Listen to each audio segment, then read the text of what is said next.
여러분 안녕하세요. 하와이의 박미입니다.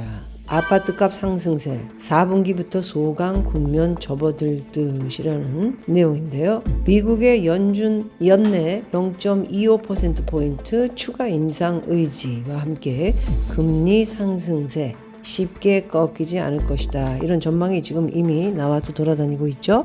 요즘 직장인 커뮤니티에서 최대 논쟁거리이자 관심 사는 바로 부동산 시장 전망이다. 비관론자는 올해 초 시작된 수도권 아파트 가격 반등이 일시적 현상에 불과하다고 선을 긋는다. 경제 상황이 2021년에 비해 훨씬 나빠졌는데 최고가의 90% 혹은 그 이상으로 가격이 회복되는 것이 말이 되느냐는 이야기다.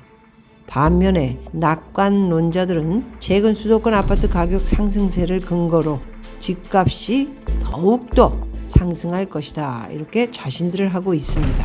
창반 양론이 격렬한 이유는 그만큼 대한민국의 부동산이 중요한 자산이기 때문입니다. 대한민국 국민의 부동산 자산은 70%라고는 하지만 제가 봤을 때 최근에 젊은 친구 영끌까지 전부 자산으로 부동산을 사들이면서 80%가 넘는 부동산이 바로 자산이 된 게 아닌가 저는 그렇게 보고 있습니다.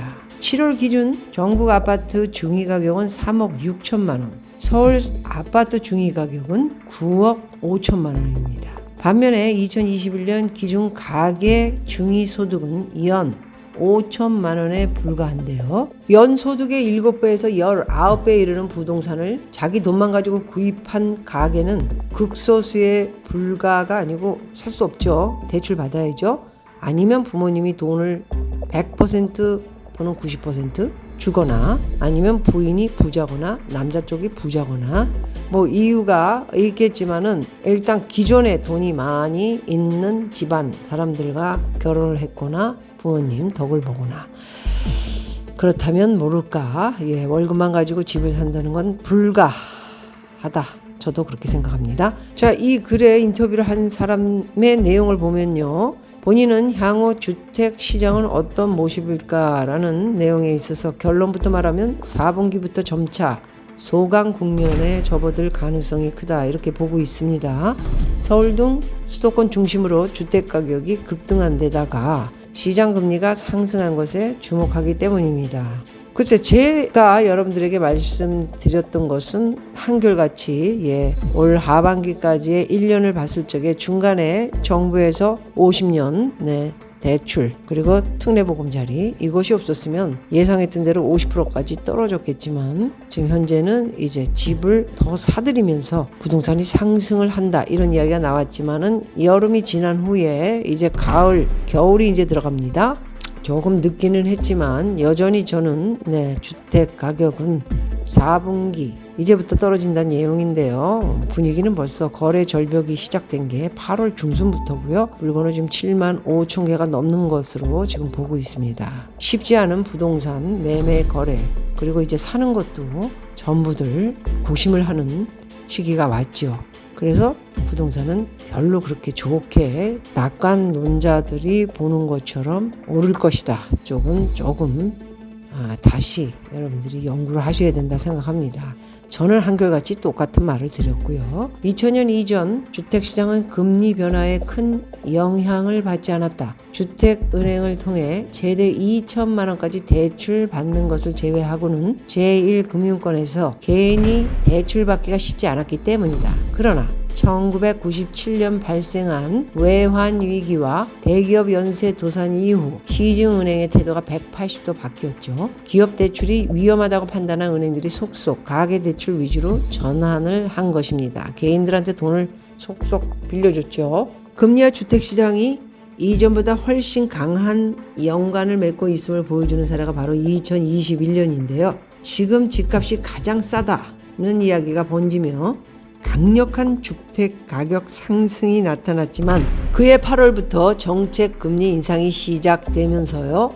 주택시장에 강력한 역풍을 가져왔기 때문입니다. 서울 아파트 실거래 가격은 그해 9월 상승 탄력이 둔화되기 시작해 2022년 봄부터 전국적으로 하락 국면에 접어들었습니다. 작년 벌써 이야기를 하게 되네요. 봄부터 하락 국면. 물론 정부의 전세자금 대출 억제, 전세 보증 제한 정책이 큰 영향을 미친 것도 분명한 사실입니다. 그러나 시장 금리가 그토록 가파르게 오르지 않았다면 2022년 주택시장이 외환위기 이후 최악의 폭락 사태를 겪지는 않으리라 생각한다. 2024년에서 2025년 수도권 대규모 입주 예정인데요. 물론 주택시장 방향을 결정짓는 요인은 금리만이 아니죠. 금리가 주택 수요에 큰 영향을 미친다면 주택 착공은 수요자 눈높이에 맞는 주택을 공급하는 역할을 담당한다. 최근에 미국 주택 가격이 연준의 금리 인상, 지금 8%, 9%까지 받고 대출을 받고 집을 사고 있습니다.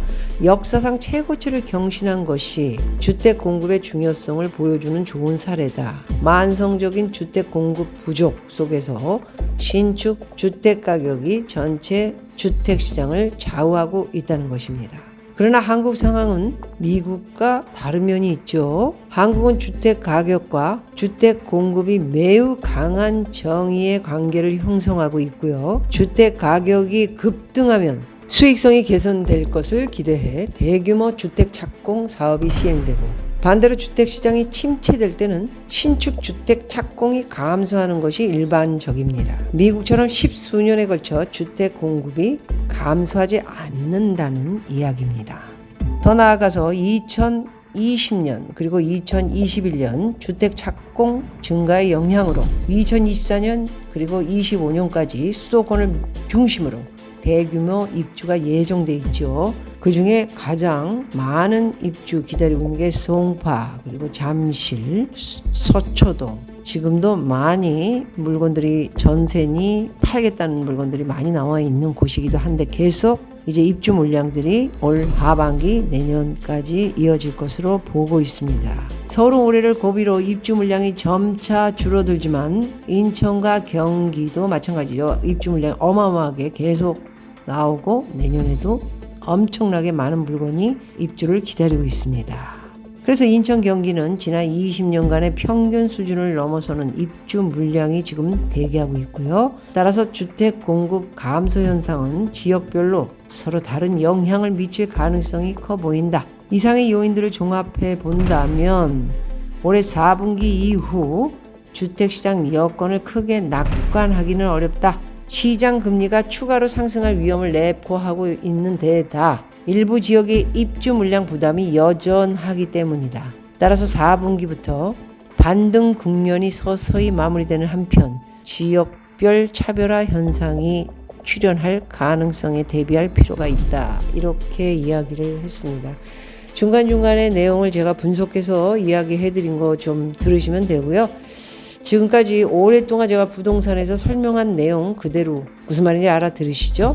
헛얘기 또 하고 헛얘기 또 하고 그러면 남이 했다 뭐 이런 얘기를 하니까 내가 한 얘기 남이 하고 있거든. 제가 또 가끔 이런 얘기를 하고 있죠. 이 사람은 거의 미국에 대한 거는 그렇다 치고요. 제가 박사니까 미국 얘기는 누차 들으셔서 기억하고 계시리라 생각하고요. 어쨌든 아까 말씀드린 대로 수도권 이제 입주 물량 많이 나오는 것들을 주목해서 보시면 되고요. 기사 내용처럼 4분기 이후 주택시장 여건을 크게 낙관하기 어렵다. 요 정도 썼는데요. 낙관 정도가 아니고 큰 코를 다치게 될 것입니다. 특히나 빚을 많이 아는 친구들, 자기가 집어넣은 돈은 20%에서 30% 또는 40% 잃지 않기를 바라요. 쉽지는 않을 것 같습니다. 여러분, 오늘 내용 약간은 어려운 부분을 제가 해석해 드렸으니 잘 이해해 들으시기 바라고요. 또 만나 뵙도록 하죠. 고맙습니다. 마할로.